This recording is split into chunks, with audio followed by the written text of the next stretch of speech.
해외에서 한국인을 구별하는 법이 유행하고 있습니다. 비행기가 착륙해서 가장 먼저 안전벨트를 풀고 짐을 들고 통로에 서 있으면 한국인이라고 합니다. 엘리베이터를 타자마자 닫힘 버튼을 누르면 그 사람은 100% 한국 사람이라고 합니다. 식당에서 웨이터가 주문 받기 전에 미리 다 세팅을 끝내놓고 메뉴까지 다 정해놓으면 그 팀은 한국 사람이라고 합니다. 참 우리나라 민족은 빨리빨리의 민족이라고 합니다. 하지만 이 빨리빨리가 좋은 면도 있지만 때로는 이 조급함이 일을 그르치기도 합니다. 오늘 말씀은 다윗의 조급함에 대해 언급하고 있습니다. 압살롬의 죽음 이후 다윗은 이스라엘 왕으로 다시 복귀하게 됩니다. 근데 문제가 하나 있습니다. 압살롬의 반역을 통해 다윗은 패위가 되었고 이스라엘 모든 지파들이 압살롬에게 기름을 부었다는 것입니다. 법적으로 따지면 다윗은 패위된 왕이고 압살롬은 죽었고 한마디로 지금 이스라엘에게는 왕이 없는 그러한 상태입니다. 19장 9절에서 10절까지를 보시면 이스라엘 모든 지파 백성들이 변론하여 이르되 왕이 우리를 원수의 손에서 구원하여 내셨고 또 우리를 블레셋 사람들의 손에서 구원하였으나 이제 압살롬을 패하여 그 땅에서 나가셨고 우리가 기름을 부어 우리를 다스리게 한 압살롬은 싸움에서 죽었다라고 말하고 있습니다. 나는 다윗은 패위가 되고 압살롬에게는 기름을 부었지만 압살롬은 죽어 있는 왕이 없는 이런 무주공산의 상태라는 것입니다. 그렇기 때문에 이스라엘 지파들은 다시 다윗을 왕으로 추대하기 위해 여러 가지 절차를 논의하게 됩니다. 이 일들이 빨리 진행이 되지 않았습니다.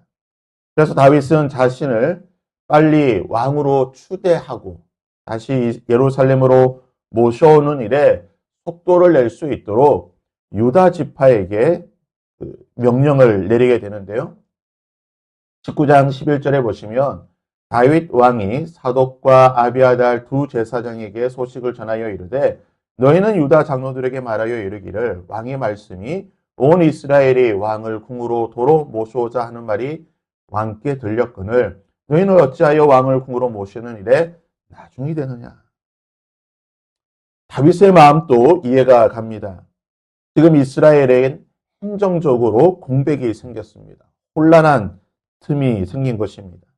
이 틈을 타서 이방 나라가 침공한다든지 또는 또 다른 반역의 세력들이 반란을 일으키게 되면 또 큰 어려움이 생길 수 있기 때문에 다윗은 속히 예루살렘에 입성하고 왕으로 재추대되어 나라를 안정시키고자 한 것입니다. 하지만 문제는 아무리 배가 고파도 생사를 씹어 먹을 수는 없는 것입니다. 쌀을 씻고 안치고 뜸을 들이고 밥을 해서 먹어야지 배고프다고 해서 그냥 생으로 아무거나 다 먹어서는 안 되는 것이죠. 이미 모든 지파가 다윗을 모셔와서 왕으로 추대하는 일을 논의를 하고 있는 상태입니다. 이스라엘 대표들이 다 모여있는 상태에서 일이 진행이 되고 있는데 다윗이 중간에 개입을 하고 특별히 한 지파, 유다 지파에게 이 모든 일을 맡기고 있는 상황인 것입니다. 결국 이것이 유다 지파와 나머지 11지파의 분쟁의 원인이 된 것입니다. 유다 지파는 다윗의 요청대로 앞장서서 다윗을 마하나임에서 모셔오게 됩니다. 그리고 이 유다 지파의 독단적인 이 행동을 본 나머지 지파들은 유다 지파에게 항의를 하게 됩니다. 이 상황들도 우리는 이해는 할 수가 있습니다. 유다 지파의 입장도 이해할 수 있죠. 왜냐하면 다윗이 요청을 하였기 때문인 것입니다. 11지파의 입장도 이해할 수가 있습니다. 왕으로 재추대하는 일인데 한 마음이 되어서 해야지 누가 하나 앞장서서 독단적으로 하는 것 분열의 원인이 될 수 있기 때문에 양쪽 입장이 다 이해가 되는 것입니다. 하지만 문제는 유다 지파의 강력한 발언권 때문에 유다 지파의 어떤 군사력이나 또는 정치적 입장이 다른 11지파보다는 더 우월했기 때문에 그들의 목소리가 힘을 얻었다는 것입니다. 유다 지파는 이렇게 변론하고 있죠. 우리가 다윗에게 무엇을 받은 것도 없고 단지 우리는 다윗이 우리 지파 출신이기 때문에 우리가 이 일에 앞장을 서는 것이다라고 이야기를 하게 됩니다. 하지만 유다 지파의 이 말은 나머지 지파의 반감을 일으키게 되고 19장 43절에 보시면요. 이스라엘 사람이 유다 사람에게 대답하여 이르되 우리는 왕이 대하여 열 몫을 가졌으니 다윗에 대하여 너희보다 더욱 관계가 있거나 너희가 어찌 우리를 멸시하여 우리 왕을 모셔오는 일에 먼저 우리와 의논하지 아니하였느냐 하나 유다 사람의 말이 이스라엘 사람들의 말보다 더 강경하였다. 유다 지파의 발언권이 더 강하다 보니 아무리 11지파가 항의를 해도 유다 지파가 힘으로 억눌렀다는 것입니다. 다윗의 조급함이 이러한 문제를 일으키게 됩니다. 결국 압살롬의 반란으로 인해 분열되었던 이스라엘 백성들이 다윗의 복귀로 하나가 되고 이제 한 마음으로 왕을 추대하고 나라를 새롭게 해야 되는데 더 서로에게 상처를 주고 멀어지게 된 것입니다. 다윗의 조급함이 이 일을 일으키게 된 것이고 이러한 혼란의 틈을 놓치지 않고 여우 같은 인물이 오늘 말씀에 나오게 됩니다. 그 이름이 누구입니까? 바로 헤바라고 하는 사람입니다. 다윗이 압살롬을 피해 도망갈 때에 시므이라고 하는 사울의 친척이 다윗을 저주를 하였습니다. 그리고 다윗이 다시 돌아올 때에 가장 먼저 나와서 다윗을 맞이하게 되는데요. 19장에서 보시면요. 바울임에 있는 베냐민 사람 게라의 아들 시므이가 급히 유다 사람과 함께 다윗 왕을 맞으러 내려올 때에 베냐민 사람 1000명이 함께 하였다라고 말합니다. 그러니까 시므이가 그냥 다윗이 갈 때에 다윗을 저주하고 욕했으니까 그냥 한 개인이겠다 생각하겠지만요. 19장에서 보게 되면 베냐민 사람 1000명이 그와 함께 했습니다. 그러니까 시므이는 그냥 이름 없는 어떤 무명의 사람이 아니라 베냐민 지파 내에서도 굉장히 유력한 지도력이 있던 지도급에 있던 그런 사람인 것입니다. 그리고 본문 1절에 보시면요. 이 1000명의 무리 가운데에 누가 있습니까? 마침 거기에 불량배 하나가 있으니 그의 이름은 헤바라. 베냐민 사람 비그리의 아들이라고 말하고 있습니다. 베냐민 사람 비그리의 아들 세바. 이 사람도 이 시므이와 함께 다윗을 맞이하는 일에 앞장서서 나왔던 사람입니다. 수만 명의 베냐민 지파 가운데에 1000명의 선별된 인원입니다. 베냐민 지파 내에서 유력한 힘 좀 쓰는 그러한 사람이 바로 세바입니다. 성경이 이 세바에 대해서 무엇이라고 평가하고 있습니까? 불량배 하나가 있으니. 성경에서 종종 이 불량배라는 표현이 나오는데요. 또 비류한 사람이다, 악한 사람이다라고 표현을 해서 우리가 이 사람을 어떤 불량배라든지 또는 동네에서 어떤 악한 일을 하는 그런 깡패 같은 사람을 우리가 보통 생각하게 되지만 히브리어로 이 불량배라고 하는 단어를 벨리알이라는 단어를 쓰고 있습니다. 그러니까 마귀 같은 사람이라는 것이죠. 성경에서 이 벨리알이라고 표현된 사람은요. 사사기의 기브아에서 레위인의 첩을 윤관하여 죽였던 베냐민 사람들을 벨리알이라고 표현했습니다. 또 엘리의 두 아들을 벨리알이라고 말했습니다.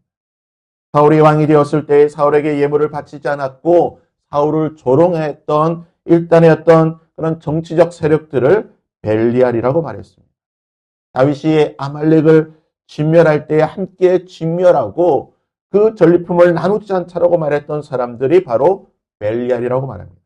벨리알이라고 부르는 이 불량배라고 부르는 사람들은 단순히 그냥 깡패 같은 그런 사람이 아니라 어느 정도 지도력과 힘이 있으나 굉장히 그 심성이 악한 사람들.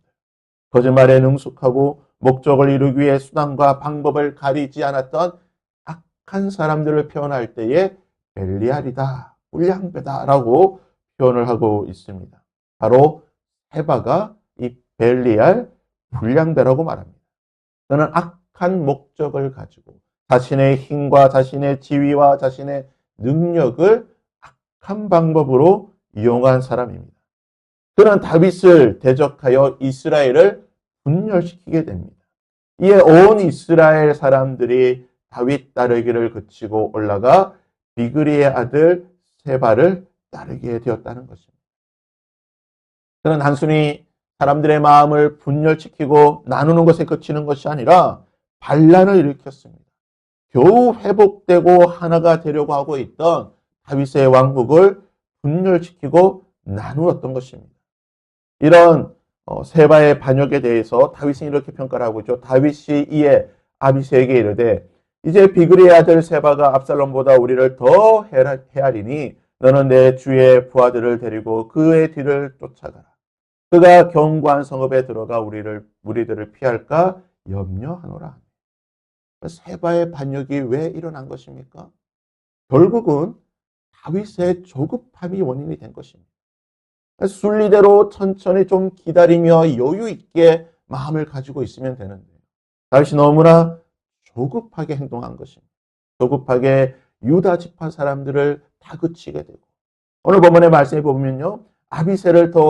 아마사를 더 다그치면서 이를 계속해서 다그치는 조급함을 보이는 것을 보게 되는 것입니다. 이에 다윗은 더 큰 위협을 느끼게 되고요. 결국 아마사를 통해 이 반역을 진압하려고 하였으나 요압에게 아마사가 암살당하는 또 다른 비극을 겪게 되는 것입니다. 요압은 세바를 결국 죽이게 되고요. 그러므로 반란은 끝나게 됩니다. 그리고 23절에서 26절까지 보면 다윗이 새롭게 왕으로 재추대되고 새로운 내각을 구성하고 통치하는 것을 보게 됩니다.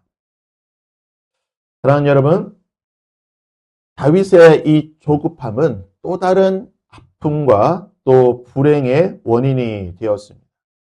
가장 큰 믿음은 기다리는 것입니다. 우리가 믿음으로 기도하였다라고 한다면 믿음으로 기다릴 수 있어야 하는 것입니다.